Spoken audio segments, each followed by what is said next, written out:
Hello everyone.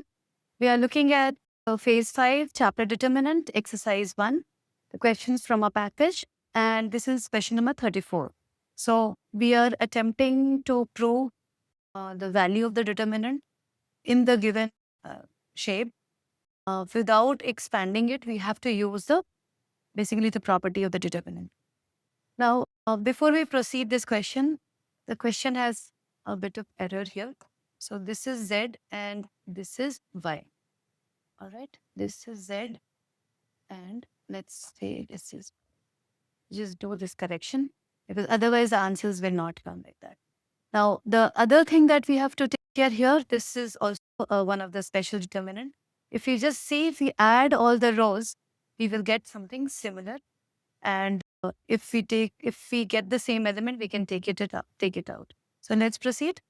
So row 1 is row 1 plus row 2 plus row 3. What will happen if we do this?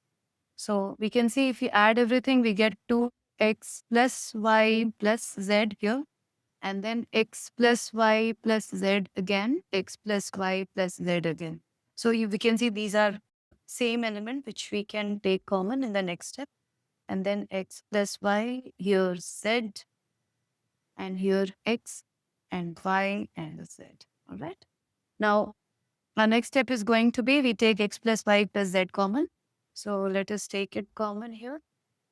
So we get 2 here, and this x plus y plus z is common. So we are getting our first element. Now, the next thing that we can do is, now after this, it is pretty much simple. We can see here we have z, zx, x, and z. So if we simply do column 1 minus column 2 minus column 3, let's see what happens here. So we get x plus y plus z here, and then 2 minus 1 is 0. Z plus x, everything goes, vanishes.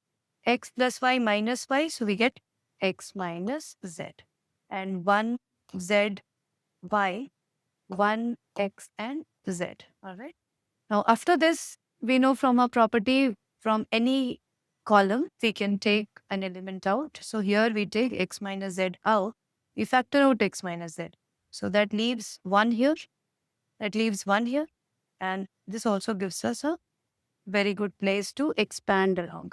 So 1 into x minus z. So the final answer is going to be x plus y plus z into x minus z 2 times. All right.